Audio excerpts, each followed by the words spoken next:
This week on ANN, a local Adventist conference in Australia has been voted healthiest in the world. ADRA Chile helps after a tornado wreaks havoc on the city of Los Angeles. And nearly 2 months after a devastating hurricane, an Adventist church in St. Maarten opens its doors. These stories and more coming up.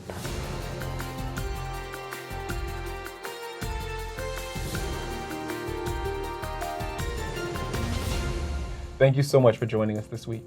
Congratulations are in order. A recent Natural Church Development, or NCD survey reveals that between 2013 and 2018, the North New South Wales Conference of the Seventh-day Adventist Church in Australia demonstrated the largest collective improvement in cultural change within any region or denomination anywhere in the world.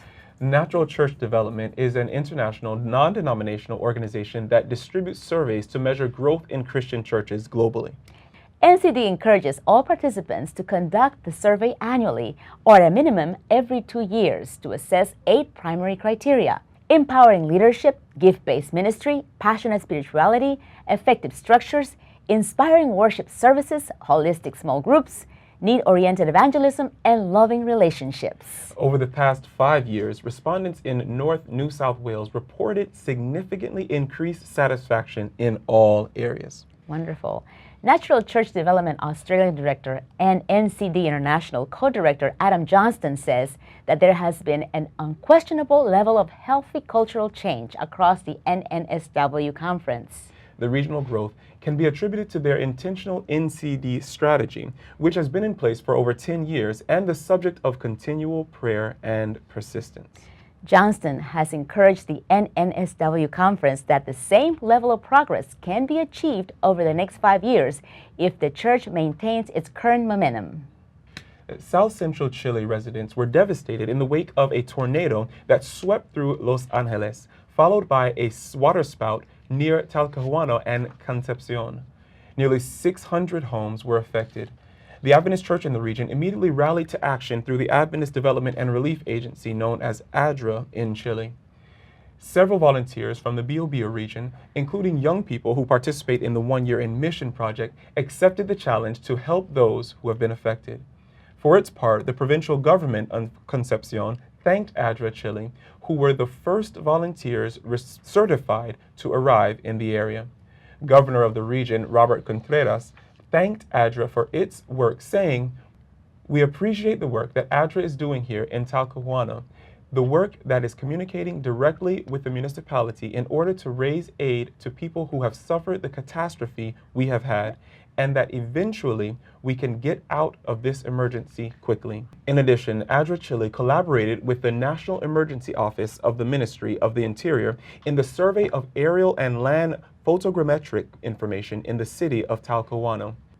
ADRA Chile was also in position to help with debris removal, emergency construction, distribution of information and security supplies, and a family sanitation kit for affected people.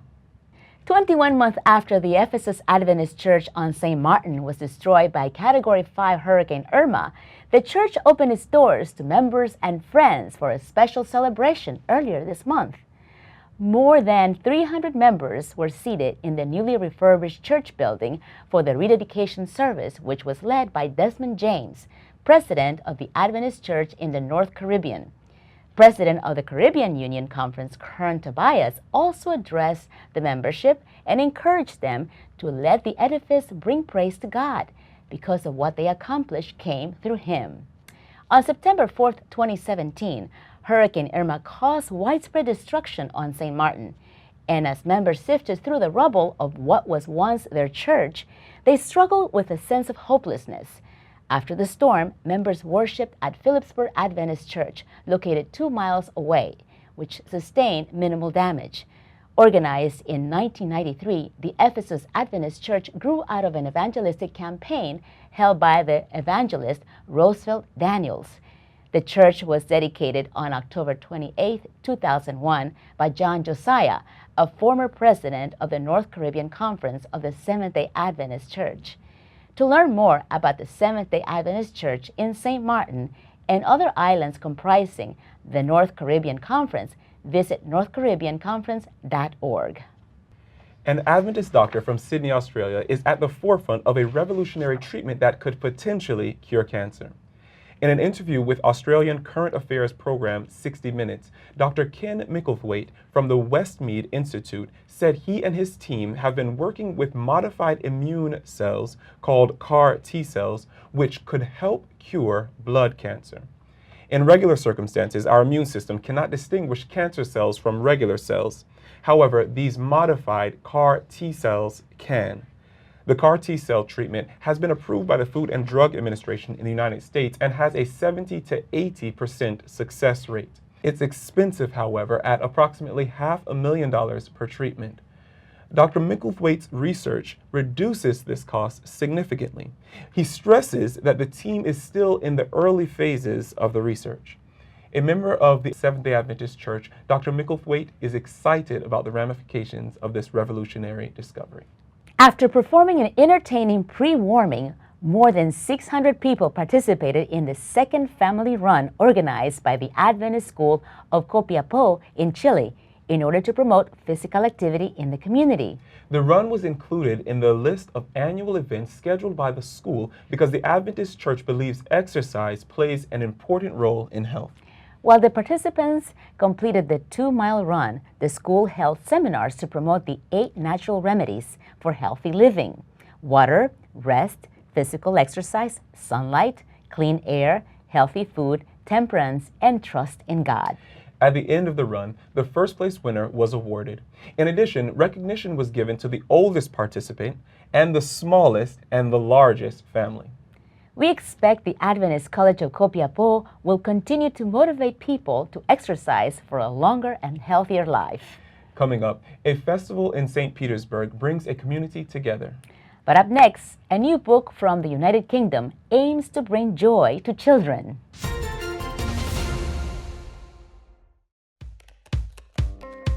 We may look, pray, read, think, worship, sing, and share differently, but we all look forward to the Sabbath, and we all look forward to the future when Jesus will come again.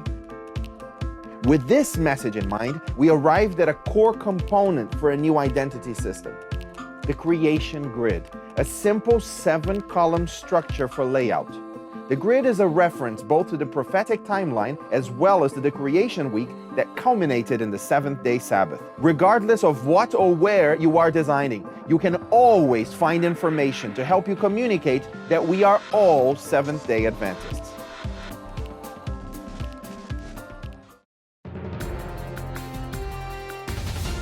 Welcome back. How do you instill community and joy in your children when you live in one culture but come from another? The answer for Judith Nyrenda is simple: write a book.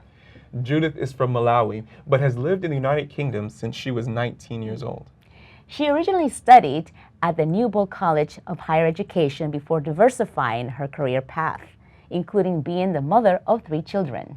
Having worked in journalism and marketing, she wondered how she could encourage her children to be proud of their home culture, how to do something fun with children of other cultures, and how to share a message of goodwill.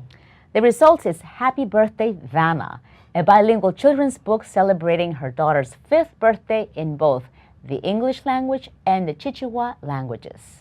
The book has become popular in the local schools and libraries where she lives in Benfield, England, and she is now receiving speaking engagements in London, explaining how to get the most joy out of living in 2 cultures. The Adventist Church in Trans-European region sent this report. Here's the book. Here's the book. Oh, there's the lady that wrote the book. You know what her name is? It's Judith. Today is Varna's birthday. Varna's birthday today. And then it has it here. Lero, Endi, Siku, Limeni, Varna, Anabadwa.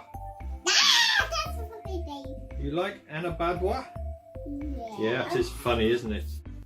The girls obviously love this book, and I thought there is only one thing I can do, and that is to talk to the author and find out, Judith, why on earth did you write Happy Birthday, Varna? Good question, Victor. It was a present for my daughter Vanna. She on her 6th birthday. So we decided to have a different kind of birthday in 2019 because our family was transitioning, and I thought the best thing for us is to do something different and exciting, and I thought about the book. So this actually started off just as a personal birthday present for your daughter? Yes, it started as a personal present for Wagner, but also it was a present from Wagner to the world. Yeah, because how did it jump from being, you know, this gift with very nice pictures of her birthday, and my grandchildren get very excited with the cupcakes and the decorating and all of that. How did it jump from that to becoming a book for the world?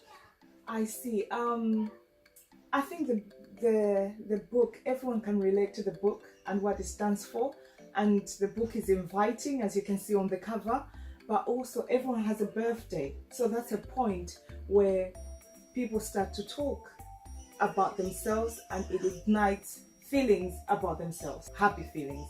And happy feelings is good. You say happy feelings. I think that when Malawi watches this interview and they see my atrocious, very English attempt to speak your language, they're going to be rolling on the road in laughter at these terrible pronunciations. Why is the book in 2 languages? Good, because I come from Malawi, and I wanted to be able to teach my children the Chichewa language, but also it's like a celebration of who I am, and I want everybody out there to also be able to celebrate who they are, because all these parts, like myself growing up in Malawi until I was 19 and coming to England, is a part of me that I want to carry on and tell the story with a Judith who's both Malawian and had lived in England for a long time now. So it's bringing 2 parts of your heritage together. Sure. And it really was fun, actually, for me, as an English person, and I'm bad even at the languages I do speak. You know, just to have a go at reading these words, and the children think it's ever so funny, but they understand very clearly it's from somewhere else in the world, and they love it. Yeah. How have you found when you're sharing it with other children? It's been amazing an experience going to schools, going to local libraries, reading the book. But I think that the book was written from a joy point of view, and I had deep joy and appreciation for Vanna's life and our family and the part she plays. And it was just like, I wanted that joy to come out to every child in the world. And we do see that joy in the book. I mean, you see it in the pictures, you see it. I mean, the girls got very excited when they saw Vanna decorating the cupcakes. And then, of course, we're trying to pronounce the language. So I'm reading here, happy birthday, Vanna, may God bless you. And you've got something else. Sure. Tsiku la chimwemwe lobadwa Vanna, Mulungu akudalitse. That sounds so different than when I said it. Absolutely, there is a knack to it, and only by reading the book and practicing you can crack it. We'll come back in the future. I'll have another go. But why do you finish it? Because this is, in essence, it's a very secular book. It's just a book of joy and happiness, celebrating your daughter and your family, celebrating your language. But right almost on the last page, you suddenly bring in the may God bless you. It's the one bit of your faith that comes in. Why is that important to you? It is important to me because I wanted to make clear to the audience and the readers of the book whose I am as a writer. I believe in God, and I know that God is a great artist who brings all the ideas in the world. And the idea of the book, I credit to God how He just made me think, and I want to begin my book setting the tone that I'm a child of God. I'm very happy to have this book in the collection to share with our grandchildren when they come here. I am pleased too. Are there any more stories tickling around in the brain cells? Oh yeah, so many stories, and I praise God that He's allowed me to bring this one alive.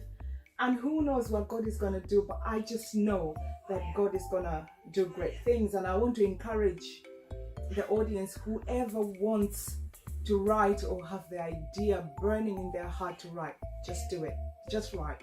That's the key, is it? Yeah. Just do it. Yeah, just do it and trust God that He's gonna take it where He wants to take it. As we can see, Happy Birthday Runner is just picking up and it's just going where it can encourage someone, and yours will too. So, happy birthday, Varna. A Just Do It project, a project of love, a project of celebration, a project that's bringing cultures together and helping us to have fun together. Exactly. If you haven't got a copy, I recommend it to you. Our kids are enjoying it. I'm sure yours will as well. And maybe even it will encourage you, like Judith, to pick up your pen and start writing. For more information on Happy Birthday Vanna, visit ted.adventist.org. If you would like to purchase the book, you can find it on amazon.com. The St. Petersburg Adventist Church recently held their annual festival for the whole family. More than 300 people came out to enjoy the many exhibits and activities. A Christian literature booth offered books for sale on spiritual topics, health, nutrition, family relationships, and parenting. In addition, festival guests received the magazines The Hidden Treasure and Your Keys to Health.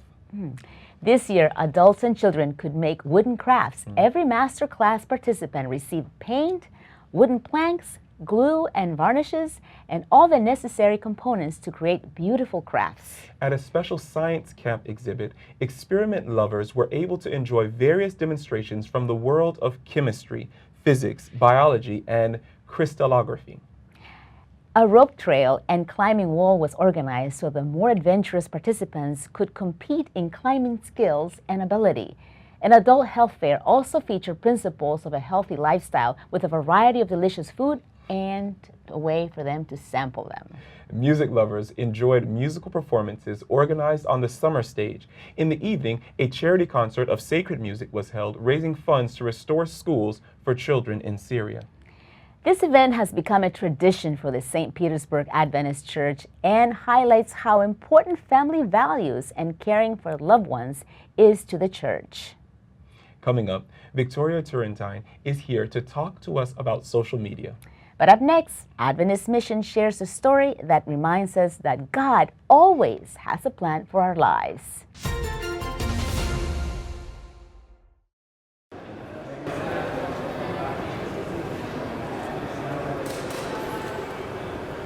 May I work in with you, young fella? Go for it.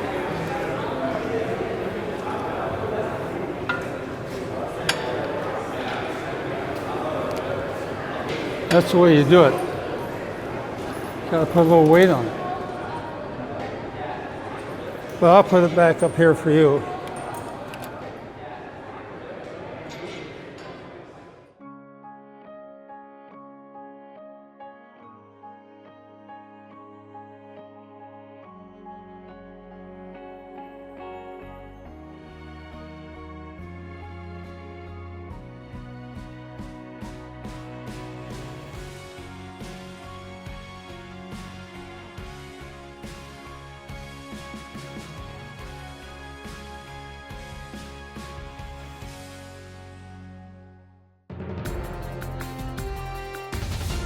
Welcome back. When Nilda's home was destroyed by a landslide, she lost hope. But God had plans for her, so He brought the right people into her life as she hit rock bottom. Adventist Mission has more.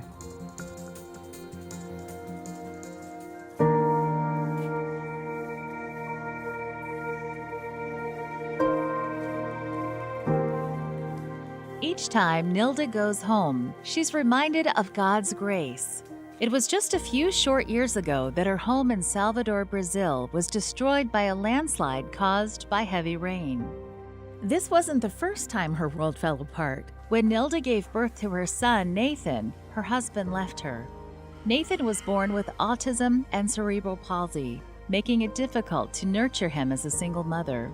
She had no money to spare because all of her money went toward medical bills and treatments for her son.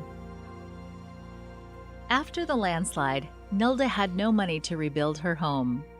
Her faith in God slipped away as she fell into a deep depression. But then a fellow church member heard what happened to Nilda's house and called for a church meeting.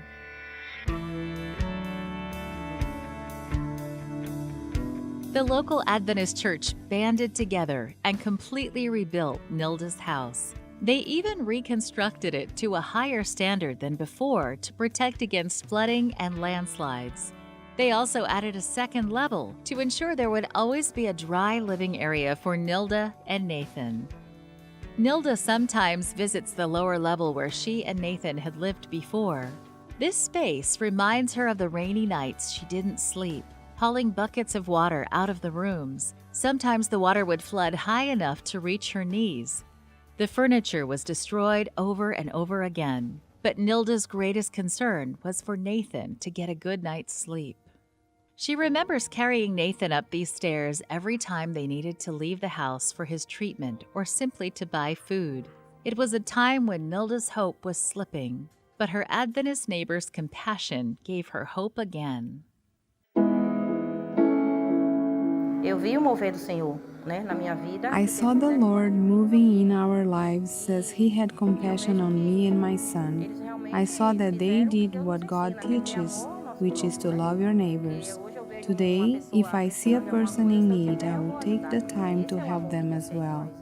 This is the love the Lord wants us to exercise. They made me very happy.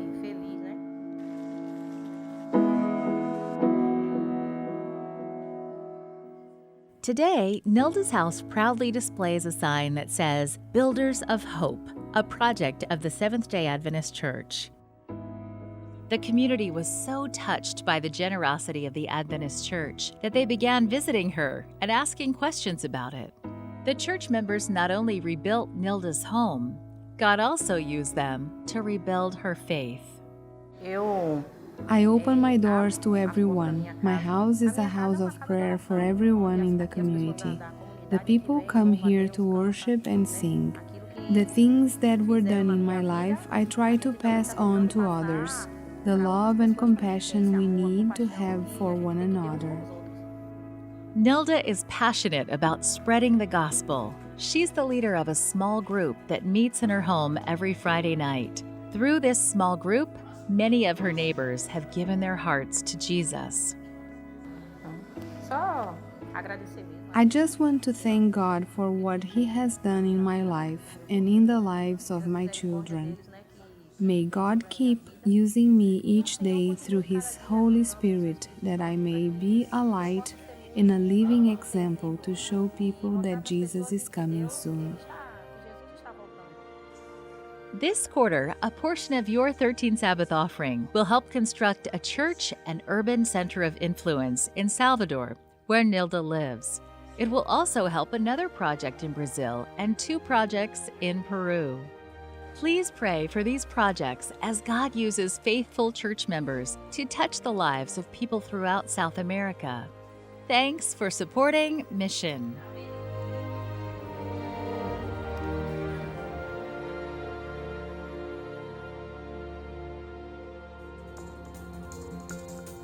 You can watch this and other mission stories online by visiting AdventistMission.org, then click on videos at the top. Did you know you can get Bible studies sent to your email every day through the Revive by His Word initiative? Victoria Turrentine is here to tell you about free resources you can get to help build your relationship with God. Social media is known to inform, market materials, and share ideas for the world to understand. Next week, Saturday, July 6th, is the Day of Prayer and Fasting, organized by Revival and Reformation. This year's theme is World-Changing Prayer Warriors, prayers that change people. It is a day to pray and fast amongst family, friends, and church members, and also to bring people back to prayer. You can express gratitude, pray for your relationship with God, and pray that God will use you to impact those around you. You can visit revivalandreformation.org, where you will find reading materials for your sermon and or devotion for this day. You can also check out their Facebook page at Revival and Reformation and their Twitter page at Revive_Reform. They post daily Bible readings where you can read the entire Bible within 5 years. It started during General Session 2015 and will end at General Session 2020. They post 1 to 2 chapters weekly from the Spirit of Prophecy, Desire of Ages. In addition, they provide videos to you and to share with others to enhance your Christian and prayer life. You can also share your day of prayer and fasting by using the United in Prayer hashtag, UIP20. Let's get back in the habit of praying and fasting for one another. Stay blessed and stay safe. And finally, for today's episode, let's turn to Michael Yunker for a look at Adventist history. This week, we hear about the life of Joseph Harvey Wagner, a man who dedicated his life to the Adventist Church. One of the most influential giants in early Adventist history was born this week on June 29, 1820. As with many of our pioneers, he did not obtain much formal education, spending only 6 months in the classroom. But Joseph Harvey Wagner was an avid student of life and the Word of God, transforming himself into an active evangelist, editor, and the author of many articles, including in the Signs of the Times. In fact, he followed after James White as the editor of the Signs.